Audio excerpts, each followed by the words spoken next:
Marlo Jensen had never felt so small in her life. She had always trusted Callan, believed in his charm, and thought their marriage was a partnership. But as she stared at the credit card statement in disbelief, the numbers blurred in front of her eyes. $847. That was the amount that had suddenly appeared, a sum she hadn't authorized. She felt her stomach tighten, a cold knot of anxiety twisting inside her. She searched their apartment for the receipt, any clue, anything to explain it, but there was nothing. Just the glaring truth of the charge staring back at her. Callan leaned against the doorway, smirking, his arms crossed. "Seriously, Marlo? You think that's my fault?" His voice carried the usual mix of humor and condescension, the kind that had once made her laugh but now made her skin crawl. "You can't even handle money like a man. Maybe you should try paying attention next time before blaming me." He chuckled lightly, as if this were some private joke he alone could understand. Marlo's hands shook as she held the statement, her mind racing. She opened her mouth to protest, to explain that she hadn't made this charge, but the words died before they left her lips. Callan's eyes were sharp, scanning her for weakness, waiting for any sign of surrender. She realized with a sinking heart that this wasn't about money. It was about control, and she had just stepped into his trap. Without another word, Callan dropped his coat on the couch and turned toward the door. "I'm going out. Try not to mess anything else up while I'm gone." He didn't wait for her reply. He didn't seem to care about her confusion, her panic, or the heavy weight of the responsibility he had left behind. The apartment felt suddenly too quiet, too empty, as if his presence had been the only thing keeping her grounded. Marlo sank onto the couch, the statement crumpled in her hands. She thought about the times she had supported him, defended him, and believed in him when others had warned her. How could someone she loved, someone she had trusted completely, mock her and abandon her in a moment like this? The betrayal cut deeper than any argument, deeper than any financial mistake could. She replayed their conversations in her head, every word now tinted with a sharp edge she had ignored before. Callan's charm, once endearing, now felt like a mask hiding the selfishness she had never wanted to see. She felt a mixture of anger and disbelief, an ache that twisted her chest and made it hard to breathe. The person she had believed in had become a stranger, leaving her alone with a burden that wasn't hers. As she sat there, staring at the crumpled statement, Marlo felt something else stirring beneath the shock. It was a small, quiet ember of determination, a realization that she couldn't let this go unnoticed or unresolved. Callan had underestimated her, assumed she would crumble under humiliation and blame. But the thought of him thinking he had won sparked a new resolve in her. Whatever had happened, she knew one thing. She wouldn't stay silent, and she would find a way to make the truth come out. The apartment remained still, the air heavy with betrayal. Marlo clenched her fists, her mind already turning over possibilities. She felt exposed, yes, but not defeated. Callan might have left her with the bill, with the insult, with the mockery, but he hadn't seen the fire she was beginning to feel. And in that quiet moment, Marlo Jensen decided that he would regret underestimating her. Marlo couldn't believe how quickly everything had fallen apart. Callan was gone, leaving the apartment cold and silent, and the $847 bill was still staring at her like a reminder of her humiliation. She tried calling him, texting him, even leaving notes, but there was nothing. No apology, no explanation, not even a sign that he cared. Friends and family asked her about it, trying to be supportive, but when she told the story, it sounded incomplete. They didn't know the full weight of his words, the mocking tone, or the way he had made her feel small. Most of them assumed it was just a fight about money, nothing serious. Each call to the bank felt heavier than the last. She had to explain the charge, verify her identity, and promise she would cover the payments. The utility bills piled up, and she realized she had to face them alone. Callan's absence was suffocating. It wasn't just the money, it was the betrayal, the way someone she trusted had abandoned her when she needed him most. Marlo felt a quiet anger building inside her, a mix of disbelief and frustration that she couldn't yet act on. Her neighbor, Serena Oakley, noticed the change in her almost immediately. Serena was always observant, the kind of friend who saw things before they were spoken. She stopped by one afternoon, bringing a small tray of cookies and a warm smile. "You've been awfully quiet," Serena said gently, sitting down across from Marlo. "Are you okay?" Marlo forced a smile, not wanting to burden her, but Serena wouldn't let it go. Over the next hour, Marlo admitted the truth. Callan had left her with the bill and mocked her, and she had no idea how to fix it. Serena listened quietly, nodding, offering small words of encouragement, and most importantly, she believed Marlo without judgment. That evening, Marlo started organizing her receipts and bank statements. She made a small folder labeled with dates, amounts, and notes about every interaction she had with Callan regarding money. Each detail she wrote down felt like a small step toward reclaiming control. She didn't want revenge just yet. She wanted preparation. She wanted to be ready for whatever came next so that she could protect herself and make sure he couldn't hurt her again. Marlo spent her nights going through emails, bills, and records, cross-checking everything. She even began documenting small incidents she had previously brushed off, little manipulations and half-truths that Callan had used to get his way. With each note, she felt the anger grow, sharper now, focused and purposeful. It wasn't just about the $847 anymore. It was about justice, about not letting him walk away while she carried the weight. By the end of the week, Marlo felt a mix of exhaustion and clarity. She was alone, yes, but she was no longer helpless. The injustice of the situation fueled her determination. Callan had left her in chaos, but she was quietly preparing for the day she would turn the tables. Every receipt, every note, every document became part of her plan. The loneliness remained, but it no longer felt like defeat. It felt like the calm before a storm. And Marlo Jensen was ready to face it. Marlo knew confronting Callan directly would accomplish nothing.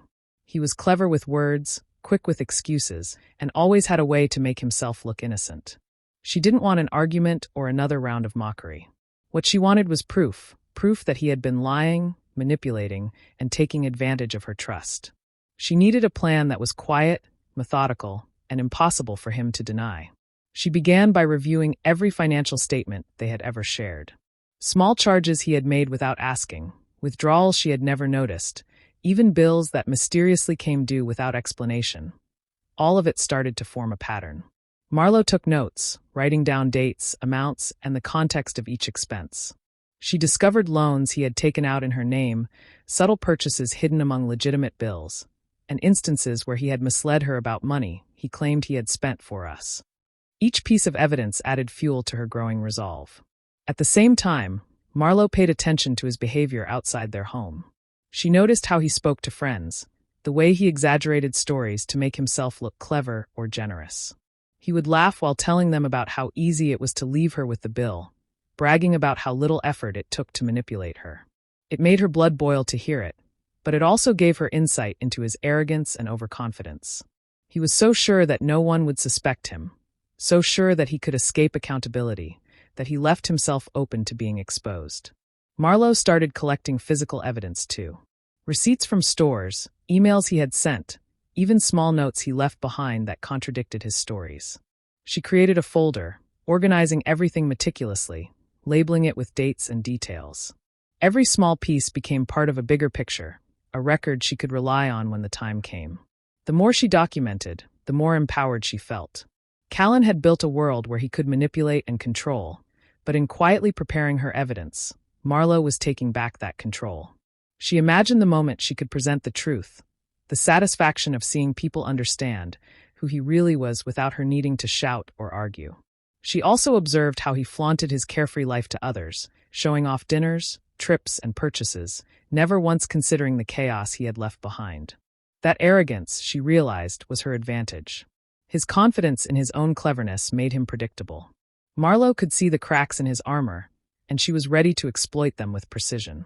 Each day, her plan grew clearer. She wasn't acting impulsively. She was preparing a careful, undeniable case. With every note, every receipt, and every observation, her determination rose. Callan had underestimated her, thought she would crumble under humiliation and debt, but Marlo was no longer that person. She was quietly building a strategy, and with each passing day, her sense of empowerment grew. She knew the time would come when his lies could no longer hide in the shadows, and when it did, he would face the truth in a way he never expected. Marlo was going through the stack of recent bills when she froze. There it was again, another unauthorized charge in her name, a small loan Callan had taken out without her consent. It wasn't huge, only a few $100s, but it was the pattern, the audacity of it, that made her blood boil. This wasn't a mistake. It wasn't an accident. It was deliberate.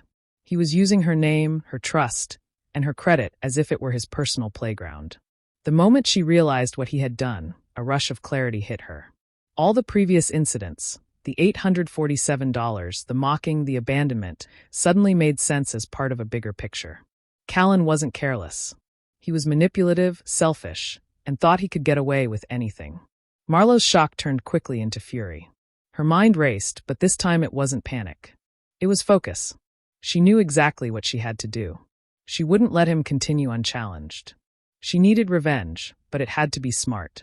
It had to be public, undeniable, and within the circle that mattered.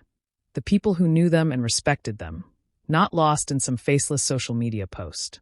While thinking about her plan, Marlowe remembered Dexter Larkin, a co-worker of Callan's who often helped him with small errands and even minor financial favors. Dexter was a polite, well-meaning man who had no idea how his actions were being manipulated. Callan used him to create a false sense of trust, making it easy to get what he wanted without suspicion. Marlowe realized that if she understood Callan's moves and the people he used, she could leverage that knowledge to expose him. Dexter might unknowingly become part of her strategy, but Marlowe knew she had to act with precision. She didn't want anyone else hurt unnecessarily, only Callan facing the consequences of his actions. Marlowe spent the evening going over every detail she could recall about Callan's dealings. She mapped out every lie, every deception, and every person he had brought into his schemes, intentionally or not. The anger she felt was sharp but controlled. This was no longer about frustration or humiliation. It was about justice, about reclaiming her dignity and exposing someone who had abused the trust of those around him. She thought about how easy it had been for him to manipulate people, how confident he had been that no one would suspect him. That confidence, that arrogance, would be his downfall. Marlowe felt a sense of moral clarity she hadn't known before. She wasn't acting out of spite alone. She was correcting a wrong, revealing the truth, and ensuring that no one else would fall for his charm or lies. By the time she went to bed that night, Marlowe's mind was no longer restless. The fury had settled into a cold, clear determination. She had her evidence, she knew her target, and she understood the stakes. Callan had crossed a line, and she was ready to make sure he paid for it. Not recklessly, but carefully, publicly, and decisively. Her plan was taking shape, and she felt an unusual calm in knowing that the moment of reckoning was coming soon. Marlowe started carefully planting seeds of doubt about Callan without revealing her own story first. She spoke in quiet, casual tones to friends and neighbors, sharing general observations about honesty and trust, or mentioning people who seemed charming on the outside but were not always reliable. She never accused him directly, and she never admitted that she had been hurt. Instead, she told stories as if discussing a general principle, watching how people reacted, noting who listened closely and who began to question what they had previously assumed about him. At first, nothing seemed to change. Callan continued to show up at local events, smiling and joking as usual, confident that no one suspected him. But over the next few days, Marlowe noticed subtle shifts. At the community coffee shop, someone would glance at him oddly before pretending to look away. At the neighborhood gathering, a few conversations would pause as he walked by, people exchanging quick, discreet whispers. These small signs gave her a thrill she hadn't expected. He was starting to feel the ripple effects of her careful work, even if he didn't know why. Marlowe kept her composure at all times. She didn't rush to confront him, didn't act out of anger, and didn't draw attention to herself. She smiled when she saw him, engaged in polite conversation, and continued her routines as if nothing had changed. That calmness, she knew, was the key. Callan had always relied on intimidation and charm, believing he could control perceptions. Now, as whispers and strange looks followed him, he began to doubt himself. She observed him closely at local events, noting the small signs of paranoia creeping in. His laughter seemed a little forced. He started checking his phone more often, glancing around rooms as if expecting someone to accuse him. Marlowe felt a quiet sense of triumph every time she saw that flicker of uncertainty cross his face. She was not openly attacking him, not creating a scene, yet the tension was building in a way that made him increasingly uneasy. At the same time, Marlowe remained careful not to push too hard. Her conversations were subtle, almost invisible to anyone who wasn't paying attention. She mentioned the importance of honesty in passing, talked about manipulation in stories about other people, and let the implications settle without her needing to comment. Each interaction was deliberate, a small nudge that compounded into something larger. Marlowe also observed how he interacted with friends and colleagues who had previously trusted him implicitly. Their smiles felt tighter, their greetings shorter.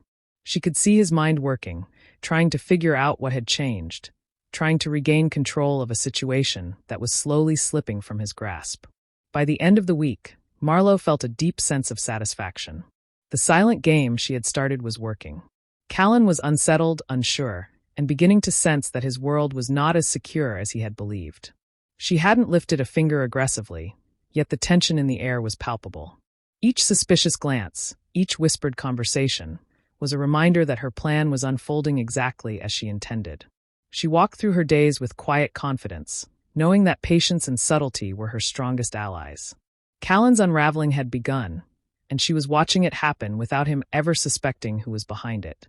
Marlowe had been waiting for the right moment, and now she saw an opportunity she couldn't miss. Callan had recently asked a business associate, Leonard Cray, for a favor, a small loan to cover some sudden expense. Marlowe knew the truth. The loan was tied to her name, taken without her consent, and Callan had misrepresented the situation entirely to make himself look responsible and trustworthy. She quietly reached out to Leonard, sharing the facts without revealing her own involvement, simply presenting the evidence that proved Callan had lied. The day of the confrontation, Marlowe stayed hidden nearby, blending in with the crowd at a small local cafe where Leonard had agreed to meet him. She could see Callan walking in, confident, smiling, unaware that his carefully maintained image was about to crack. Leonard's expression hardened as he confronted Callan, laying out the documents Marlowe had provided and pointing to the clear discrepancies in his story. Callan's charm, which had so often shielded him, didn't work this time. He tried to explain, to joke, to twist the story in his favor, but Leonard was firm and unimpressed. Marlowe watched in silent satisfaction as Callan's confidence faltered. His face flushed, hands twitching nervously. Every attempt he made to regain control, to charm or redirect the conversation, only dug him deeper. Leonard questioned him closely, methodically, and Callan stammered, slipping over details he hadn't prepared for. For the first time in a long time, he didn't have an answer. He couldn't fake it, and he couldn't rely on anyone else to cover for him. From her hidden vantage point, Marlowe felt a surge of righteous anger mixed with relief. She wasn't being petty. She wasn't acting impulsively. This was accountability. Callan had manipulated, lied, and abandoned, and now someone he trusted was seeing him clearly for the first time. Marlowe allowed herself a small, almost imperceptible smile. The tension in his posture, the shame flickering in his eyes, it was all part of the result she had been working toward for weeks. She stayed until the conversation ended, watching as Callan left the cafe with his usual swagger replaced by uncertainty. People around him were polite, but she could see the subtle glances, the whispered conversations, the way his reputation had begun to shift in real time. Callan had always relied on perception, on being charming and untouchable, but that illusion was cracking, and Marlowe was the one holding the pieces of truth. Marlowe left the cafe feeling a mix of triumph and calm. This first blow wasn't the end, but it was crucial. She had shown that he could no longer act without consequences, that people could see through his lies, and that his confidence had limits. Every step had been calculated, and the payoff was clear. Callan was beginning to experience the tension and scrutiny he had once imposed on her. She returned home that evening with a sense of quiet power. The first strike had landed perfectly, and the game had shifted. Callan's world was changing, and Marlowe was no longer the passive, humiliated person he thought she was. She had orchestrated a moment that proved one thing clearly: he could no longer escape the truth. Marlowe decided it was time for the next step. She arranged a casual evening with a few mutual friends at Serena's house, keeping the atmosphere light and friendly. Nothing seemed unusual, just laughter, snacks, and small talk. She made sure to include people who had witnessed Callan's arrogance and charm before, but hadn't yet seen cracks in his behavior. Marlowe herself acted relaxed, smiling and participating in the conversation, hiding the careful plan she had been crafting for weeks. During the conversation, she casually steered the topic toward finances, speaking in general terms. She mentioned how important it was to be responsible, how some people struggled to handle money wisely, and how small lies could quickly spiral into bigger problems. She did not accuse anyone directly. She shared facts she had documented about financial missteps she had seen, stories of friends or neighbors struggling with loans, mishandled credit, and manipulative behavior, never mentioning Callan by name. Her tone was casual, almost like a philosophical discussion. Callan, as usual, laughed confidently, thinking he could charm his way through anything. But this time, Marlowe had carefully chosen her words and audience. The people around them were already attuned to the subtle truths she had been planting in their minds over the past weeks.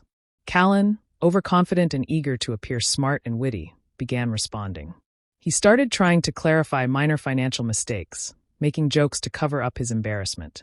Then, in an unguarded moment, he slipped. Trying to sound clever and reassuring, he casually admitted a small detail about taking out a loan without permission, framing it as if it had been no big deal. His words carried the exact information Marlowe had been documenting, the kind of confession that would make anyone in the room pause. The friends who had trusted him now began to exchange subtle glances, some raising eyebrows, some leaning in closer to catch every word. Marlowe felt a quiet thrill as she watched. Callan's arrogance, which had always been his shield, began to crumble in front of people he thought were on his side. His confidence wavered as he realized, too late, that he had just admitted wrongdoing in front of an audience who could see the truth clearly. No one laughed it off, no one dismissed it. The room went from casual chatter to tension-filled curiosity. Marlowe kept her composure throughout, reacting with polite surprise and gentle questions, never forcing the issue but letting the facts speak for themselves. She knew that the moment he admitted the truth, the groundwork she had carefully laid over weeks had done its job.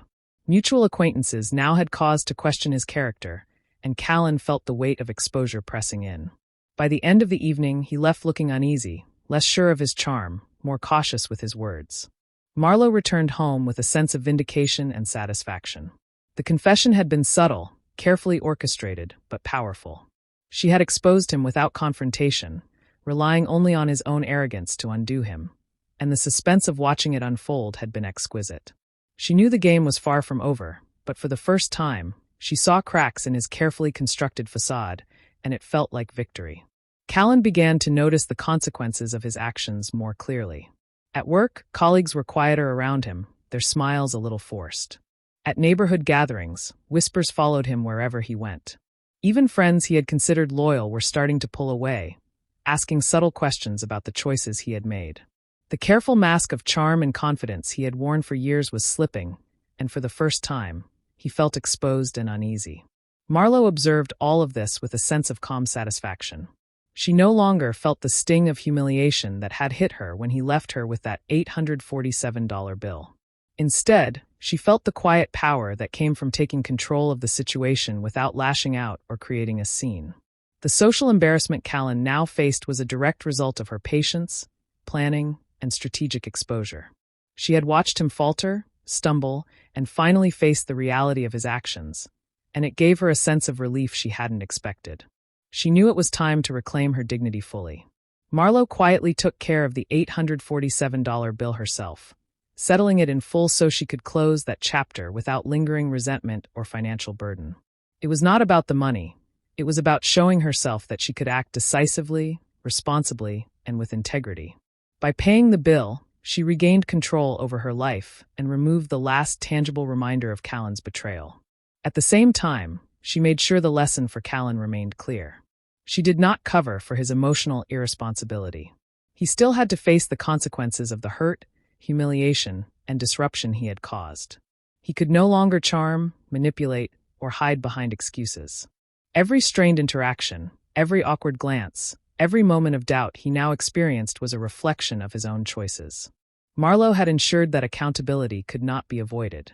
Marlowe began to feel lighter, as if a weight she hadn't realized she was carrying had lifted. She could walk into gatherings without fear or embarrassment. She could talk to friends and neighbors openly, holding her head high. Callan's missteps were no longer her burden, but they were still visible to him. Every uncomfortable look, every hesitant conversation, was a reminder of the power she had reclaimed. For the first time in weeks, Marlowe felt fully empowered. She had turned the situation around without aggression, without drama, simply by being smart, patient, and steadfast. Her self-respect had returned, and she understood that true strength often came from composure and careful action rather than confrontation.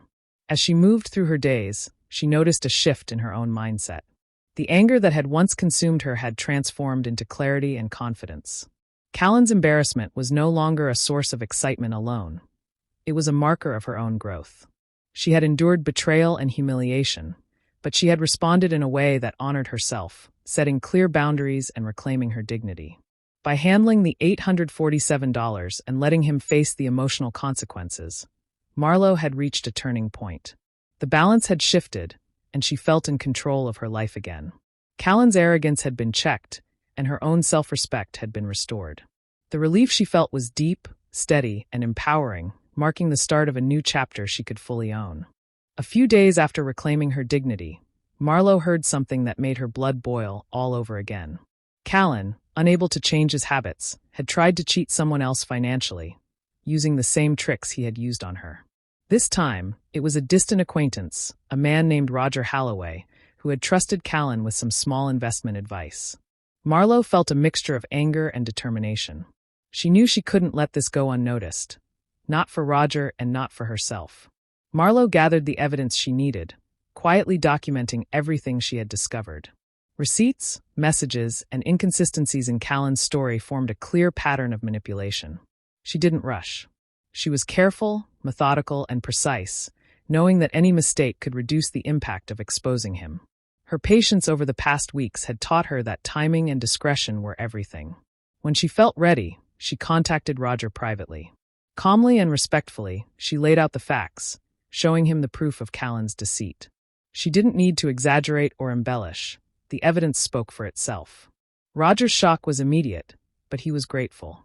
He realized that without Marlowe's intervention, he could have fallen into the same trap that had cost her so much. The news traveled quietly but effectively. Callan's reputation, already damaged among friends and neighbors, took another hit. People who had once admired him or trusted his charm began to see the full pattern of his behavior. His lies, manipulations, and financial trickery were no longer secrets. They were now confirmed by multiple sources. The social isolation that Marlowe had anticipated began to tighten around him. Marlowe felt a deep sense of satisfaction. This was justice, but not in a way that required aggression or confrontation. She hadn't acted out of spite. She had acted to ensure truth and accountability. Callan, who had once believed he could manipulate anyone with a smile and a joke, was now exposed to the scrutiny of everyone who mattered. Every lie he had told, every person he had hurt, was now visible in the light of his own actions. The feeling of triumph was intoxicating but measured. Marlowe wasn't celebrating revenge for its own sake. She was witnessing the natural consequence of betrayal catching up to someone who had abused trust. It was moral satisfaction, the kind that comes from knowing that fairness and truth had finally prevailed. She didn't need to boast or gloat. The results spoke for themselves. Callan, now fully isolated and under scrutiny, could no longer manipulate people easily. His confidence faltered in conversations, and he became hesitant in interactions where he had previously been domineering. Marlowe observed this quietly, knowing that her careful strategy had dismantled his false sense of control without her ever needing to confront him directly. As she went about her day, Marlowe felt a calm pride. She had turned betrayal into empowerment, humiliation into strategic action, and helplessness into a lesson in accountability. The final twist, the exposure of his attempt to deceive another, completed the story she had started weeks ago. Justice had been served, and she had risen above the betrayal with dignity intact. Marlowe sat quietly in her apartment one evening, thinking about everything that had happened over the past few weeks. The shock of Callan leaving her with debt, the humiliation, and the anger she had felt seemed distant now, replaced by a sense of calm clarity. She had been hurt deeply, but she had also learned something important about herself, about her strength, her patience, and her ability to take control when someone tried to take advantage of her. She remembered the early days after the betrayal, how lonely and helpless she had felt. Bills piled up, friends didn't understand the full story, and even small daily tasks felt heavy. But through it all, she had discovered the power of strategy and preparation. By observing, documenting, and acting carefully, she had managed to turn the situation around without losing herself in anger or desperation. Each step had required thought and restraint, and in the end, it had worked. Her relationship with Serena Oakley had become even stronger. Serena had been there quietly from the start, offering support without judgment, noticing the smallest changes in Marlowe's mood and encouraging her to stand firm. Rebuilding that friendship had reminded Marlowe of the importance of having people she could trust, people who would be there through difficulties without needing drama or spectacle. Serena had become more than a neighbor. She was a true ally and a source of steady reassurance. Marlowe also thought about her independence. Paying off the $847 bill herself had been symbolic, more than just a financial decision. It had been about reclaiming her life, showing herself that she didn't need anyone to protect her, and proving that she could face challenges head-on. The confidence she had gained from handling the situation wisely carried over into other areas of her life. She felt capable, resilient, and in control for the first time in a long while. Looking back, Marlowe realized that her actions had never been about revenge for ego or pride. She hadn't sought to humiliate Callan out of spite. She had acted to protect herself and to expose someone who had repeatedly manipulated those around him. The satisfaction she felt was not bitterness but moral clarity. She had stood up for herself, ensured accountability, and learned that patience and careful planning could achieve more than impulsive confrontation ever could. There was a sense of closure in knowing that Callan could no longer manipulate others easily.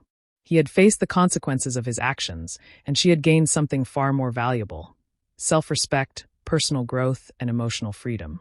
She no longer carried the anger that had once consumed her. It had transformed into wisdom and strength. As she prepared for the next day, Marlowe felt ready to embrace life fully again. She had been tested, betrayed, and challenged, but she had emerged stronger and more confident. The lessons she had learned would guide her in the future, helping her recognize manipulation, trust her instincts, and protect herself without losing her integrity.